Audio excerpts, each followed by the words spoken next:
All right, this is a one-speaker meeting. Please welcome our speaker tonight, Brendan.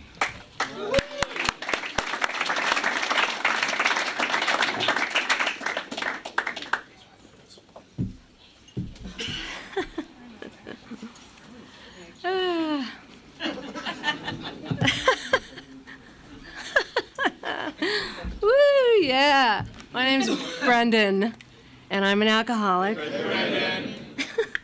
We're not a glum lot, this group. I love this group. My God, thank you so much, Sean, for asking me. Wow, look at this. Chivalry is not dead with you. That is so hot. And he's new. Thank you. That's awesome. Thank you. That'll take you a long fucking way.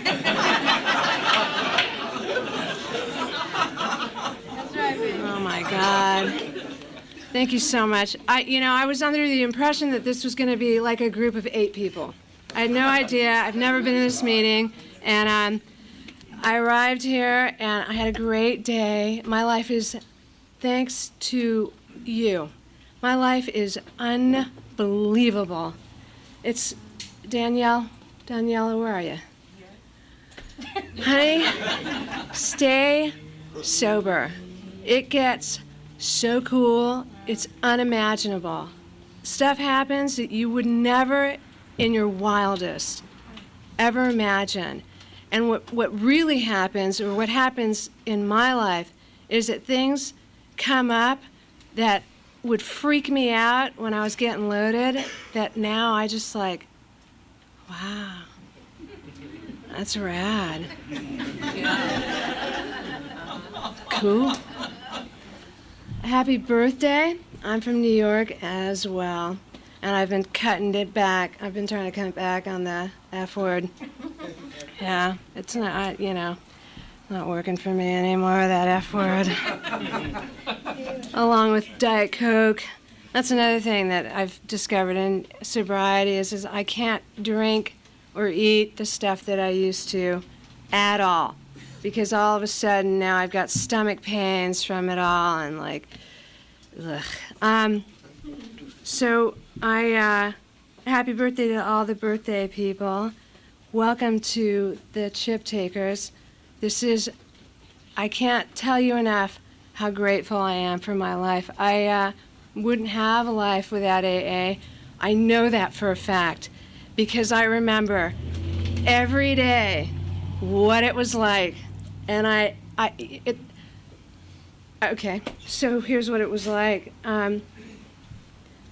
I have to tell this story because I really, truly, in my today, in my deepest core, I believe that my alcoholism started at the age, I don't know what that age is. I was in 7th grade, and he was in the 9th grade, and his name was Bill Coleman, and I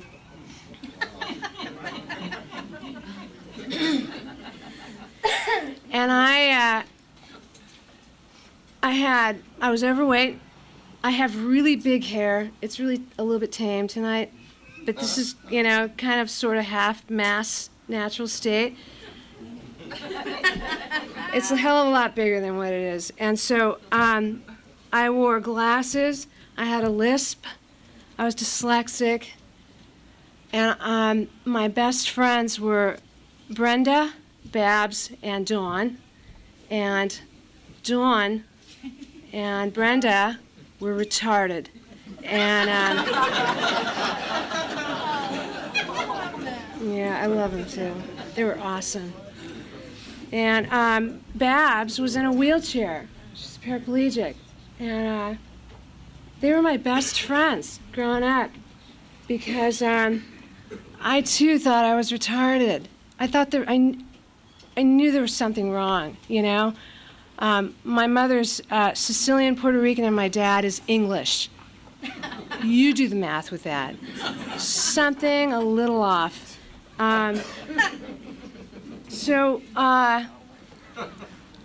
So we're in the quad. It's California, and we're in the quad, and we're eating our lunch, and there's like socias and surfers and cheerleaders and the Led Zeppelin crowd that like smokes and tokes all day long. And then there's like the jocks, and then there's like the water polo crew, and then there's us. And we're sitting in our little sector, and there's this guy, his name's Bill Coleman, and I swear to God, I swear, Christ on a bike, this guy was the hottest thing on the planet. Like, blonde, wave back hair. I'm from the 70s, so wings were really hot back then. And, right? And something I've never been able to accomplish even today, because that technique is just not I can't get out. So this guy was hot. Anytime this guy got up, people like, shh. There he goes.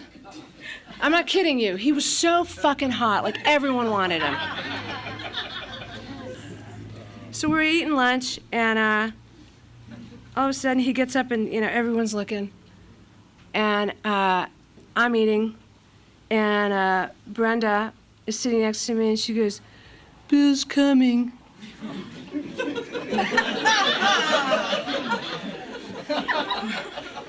What? He's coming.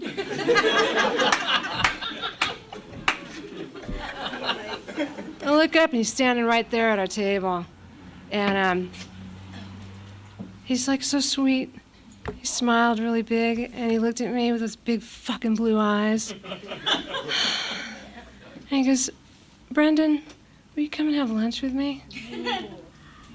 I can't tell you what, like, I rushed, blood went down and up, and I, like, shook and was like, "Ah!" And, like, I was so high, right? I was so high. And I just, like, speechless, dyslexic, lisp, all of it. Looking, and, and he's like, "Brendan, lunch?" Okay. I take his hand and we walk across the quad, and it's a little bit drizzly, and my mom just flat ironed my hair that morning. As we're walking across the quad, I can feel the curls just like just sizzling. And as we walked across, this dude was holding my hand, and he just smiled at me, and we sat and we had lunch, and I heard the whispers of everyone looking at us, and just like whatever they thought. I immediately went, they all hate me, I'm a loser. Look at him and look at me. Look at him and look at me. And that was the first time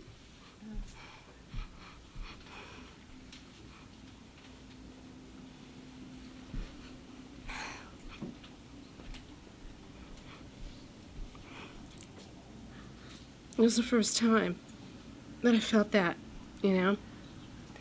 Ooh, yeah. So, let me just tell you that I chased that high for the rest of my life. My drinking career was built on that feeling. I made everybody that fantasy. I made every take, every con, every drink, every goddamn drug into that moment. I had to have that to exist. I had to have that feeling. I had to fucking feel that way all the time. Because I don't know if I hated myself. I don't know. But I knew something was different. I was so off, And so I thank Christ for that guy. I can't tell you, because when I went into high school, I discovered 222s, which is speed. I don't know if you guys know that. And I lost the weight. I got my hair styled out. I had the braces removed. I got contact lenses, and I was living on my own. I had my own pad. Every Thursday was Greyhound Thursdays. We talked philosophy, drank, and did drugs every Thursday. And I'd arrived. Life changed. And every situation that happened that I encountered was like a measurement with Bill Coleman. everything. I looked for him to be like that. I looked for her to be like that. I looked for it to take me there, you know? So, so it's like, I don't know, I'm 24, and I'm living in the Virgin Islands, and I lived there for a couple years, and was gonna get married to this dude, and my disease was kind of sort of half-mass, and then my dad dies. So I now have to fly back to California, and my dad dies of alcoholism. And I go to his funeral, and I don't know, again, I don't know what happened. I don't know how this happened. But as soon as he died, I made a decision to turn into my dad. Like, just become that. You know, like, he drank himself to death. I'm going to do that. But I'm going to do better, because I'm going to do drugs with that. And I'm going to speak with an English accent. And I'm going to talk like this for the next 13 years. No shit. No fucking shit, it's a true story. I dye my hair red, I wear blue contact lenses, and I'm now an English girl. I've never been to England. Isn't that fucked up? Yeah. Yeah, my dad's from England now. I figured by association I should have the accent. I have a right to it. So, oh God, what a mess. So, Jesus. So I get an offer to have this, I have a great life. I get an offer to have a great life. I get like this great job in Beverly Hills. I do it for a year, and I lose it. And it's like a $150,000 a year job that I was given to a, 24-year-old girl. And I lost it after a year. Went to a friend of mine, said, how do you make your money? And she's like, come with me. So we go to Bellflower, and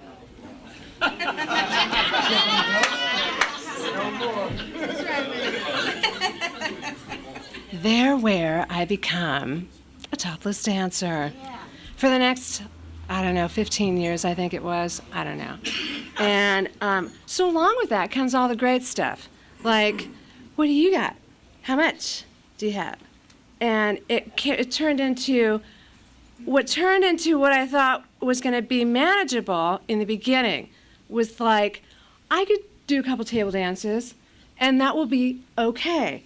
I won't let them touch me. Oh, but it's Monday, and rent's due Friday, and so maybe I need, well, for $500, okay, nipple, you know? For $1,000, okay, you can take a look at my asshole. Why not? And then for 10 G's, it's like, okay, it's the 29th and I still don't have rent because I've just spent all of it on drugs. For 10 G's, okay, well, fuck. So the disease progressively got really weird with that, to where I had no morals all of a sudden. I became moralless, more or less, you know? So, but it wasn't always bad, because I had some really great highs in that, and that was that, like, we would crash like big parties and events and stuff, and we did this one night. I went with a couple friends of mine, and we crashed this benefit for children of AIDS. Yeah, that's what we did. We crashed benefits. We weren't allowed, and we came in through the back, through the kitchen, dressed to the nines, and sat down and stole somebody's seat that paid $30,000 to sit down and have a dinner that was benefiting somebody else. Part of my disease is to steal. So I did it in a really grand scale because I felt entitled. And so we sit down one night, and like all of a sudden on the bill, here they come, walking in. Frank Sinatra, Julio Iglesias, Dean Martin, he was alive, and fucking Sammy Davis. And I'm sitting there, and I'm wasted. And like, not kidding you, Frank Sinatra comes up, he's singing a song. I don't know what the hell song he was singing because I was like so loaded. He comes up, and he looks at me, he puts his hand out, said, come on, baby. Yeah. And like we're walking up to the stage and he's singing, right? And I'm like fucking crying my eyes out because it's like, oh my God, look at him and look at me. Look at him and look at me. I'm a crack addict and I'm a stripper and I have nothing going on. You know, look at him and look at me, and I'm sitting up there at this goddamn stage with this motherfucker singing to me, and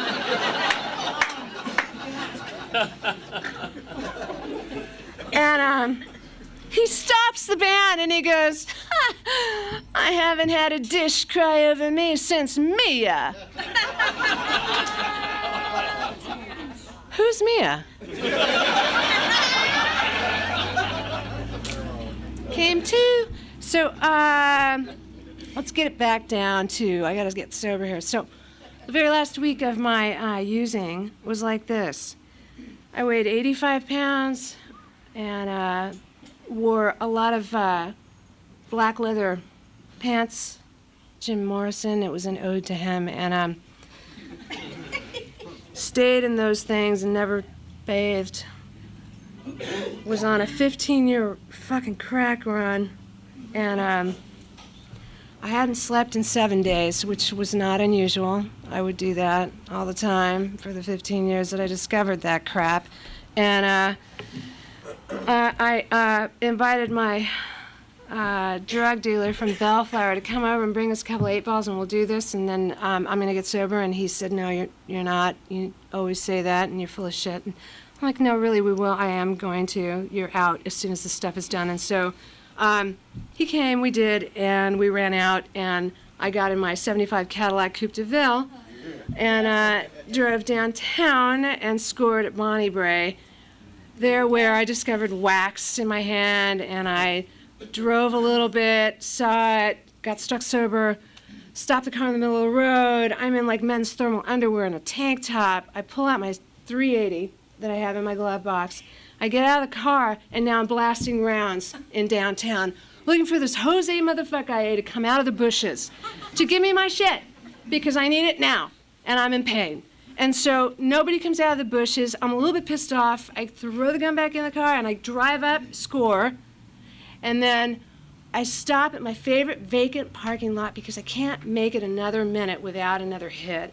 So I pull my crack pipe out of my asshole because I keep it there for safekeeping, just in case the cops are tailing me. I don't know, it made sense to me. And so I pull it out, it cracks, it breaks, and like this thing that I need to still like light this thing is still up inside, so I'm digging it out, and I like finally get a hit, and I sit, and I'm like lowering beneath the deck, light up, I'm feeling really good. Start driving, get home, and then it's now like 4 days from that. It's now Saturday. I call up a friend of mine, and I'm like, I need help. I need you to come, and I need you to take me wherever it is that you're going. And he took me to my first AA meeting the next day. It was a Sunday in Glendale at the Windsor Group, where an old man spoke, and I don't know what he said, but all I know is that I was so done. I was so tired. This shit, everything that I had going on with the con was so done. And the next day, I went to 3 meetings. These 2 ladies greeted me. They knew my name when I walked in, and they said, Brendan, you will never have to feel the way that you feel right now. And I cannot tell you, like, they saw me coming, you know? I'm one of those newcomers that just grabbed this thing and just believed you. Everything you had to tell me, I believed it. I bought it because I knew that what was happening in my life was not good anymore, you know? And so these ladies were so sweet. They took me to the next meeting, and they took me to another meeting that night. And then the next day, you know, I had 2 days sober. I was feeling a little sassy, and a little cocky. I went to 3 meetings the next day, and by the 3rd meeting, I saw him, and I went up to him, and I said, listen, all day long I've been hearing about, it's all about the newcomer, and if you don't come home with me tonight and fuck the shit out of me, I'm going out. And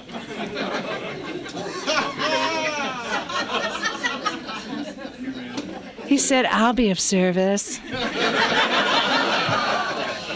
God, man. So lame. So, got a sponsor, talked to her about my sex, and she's like, you shouldn't have sex for a year. Got rid of her. Spoke to another AA'er who said, if you want to know about sex, look at page 69. Check that out. See if that doesn't play into your makeup right now. Okay. So I got another sponsor.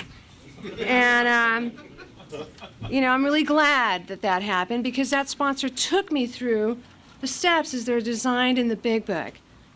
As it's written in the Big Book are the 12 steps. And I fucking thank Christ for her because we went over it so many times that I'm going to tell you this in about a few minutes, how this works for me in my life. I got sponsees, I got commitments.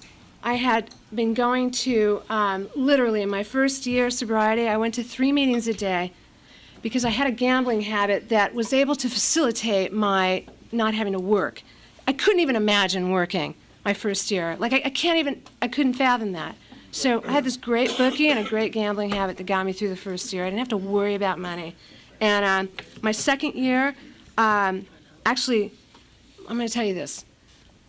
At 9, and I don't care if this offends anybody, because I give 2 shits, because this is what saved my ass. At 9 months sober, I went to a meeting this morning. It was like a Sunday morning. I came home, and it describes this in the Big Book. It describes this in the Big Book. I can't paraphrase it because I don't know what page it is.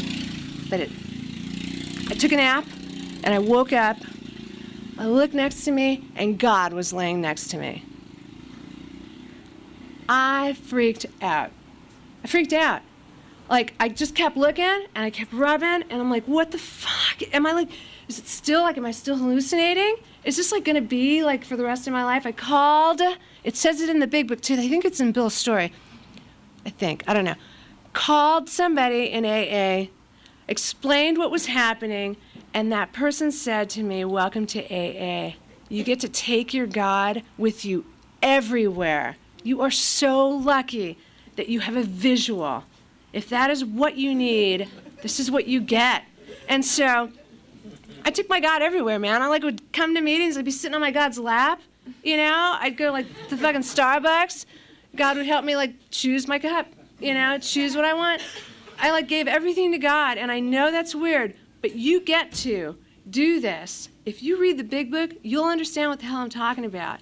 You'll come to find and make up your own ideal God. It says it, and that's what I've done. I'm coming from Catholicism, and that doesn't work for me. The God that I have now, nothing like that God at 9 months. This God is big.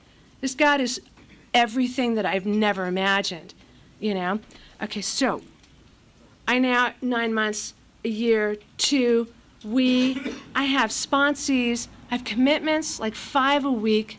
I'm going to a meeting every single day. Sponsor.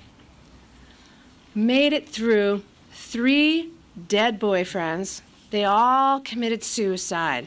They all went out. All of them. While I was with them. Stayed sober. It's really hard, really sad, but I'm still here. You know what I mean? And then at 2, I started my own women's group. It was called the Philly Ship, and it's still going. It's going over in Laurel Canyon, and I have nothing to do with it. You know what I mean?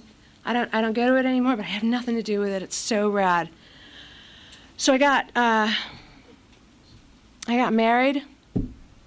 Oh God, I got married. I can't tell you how difficult this has been. It's been a rough-ass ride.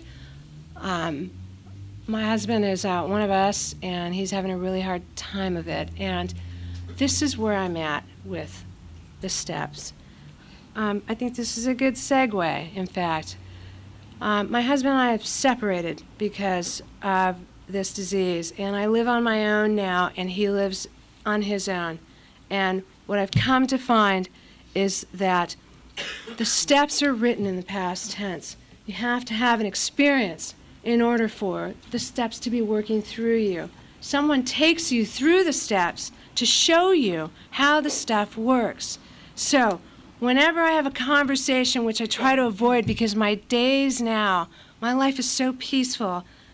My job is unbelievable. I have a great job. I have a great place. I have a rad car. I have all the things that, like, I don't know if that was promises from AA. I just have all these great things. And I have a great sense of self. And I have a great sense of I don't need him to complete me. You know what I mean? I don't need that. I have God. And I got me. And I got my life. And I love me. I love all y'all. But I don't want to be like you, and that's a first, I want to be me, and that's a first. And so whenever I have to talk to my husband, and he says things because he's a newcomer that make me so crazy, I run the steps behind it. I have to take a pause, and I have to say to him, let me get back to you. I have to run the steps. So I do 1, 2, and 3. Come to believe. Made a decision. I turn this thing over to the understanding of my God, right? And I come to 4, and I do a quick inventory behind the situation. If he said something that makes me snap, I have to look at what it is that's making me afraid at that particular moment to see, where I'm reacting. And it's always in anger, because I'm a girl that's an angry girl. And anytime you scare me, I'm going to hit, or I'm going to pull out a gun, because that's my MO. That's what I know to do, And so I find out where that's hitting, and it always hits my self-esteem, and I got to figure out what my part is. I have to figure out why I'm afraid, and then I have to tell somebody, which is making me in step 5, and then I got to sit down and look at 6 and 7, and look at my character defects, and then see where I'm just coming up short of. If I have not reacted to my husband's action in that moment, if I have not been reactionary, then I'm safe to say that I don't have anything to do with an amends, hopefully, if I've kept my mouth shut, and I'm letting God run through me in the moment. So here we are at 8 and 9. Do I owe an amends to him? God, I hope not, because I fucking hate making amends, to him especially. And so I do another maintenance. I'm in 10, and I'm checking that out, and I'm going thorough. Right? And so if I'm taking a 5-minute break away from the situation that baffles me, because he baffles me all the time because he's a newcomer, right? Then I'm in 10 and 11. I'm meditating. And so in that pause, the answer comes. And then I'm in 12. And then the answer is, I can now pick up the phone, and I can call my husband and say, sweetie, what can I do for you? How can I be of service to you? This is what you've taught me. I'm the alcoholic of the variety that is insane. I have insane thoughts running through my head all the time even now. I just know that what you've taught me works. I trust it. I don't let this shit go too long. I just know what works. And that's what time has availed me. I thank Christ for this program. I thank God for all y'all. I hope that you all stay sober. You know, eat a cookie. Seriously, get sponsees if you don't have one. Sponsor somebody if you haven't done it. It doesn't say in the book that you've got to work all 12 steps. Jesus Christ, Bill and Bob didn't work any steps when they, like encountered all their little friends in the beginning, right? It's just one alcoholic talking to another, you know? Stay in service. God bless you. Thank you for having me out here.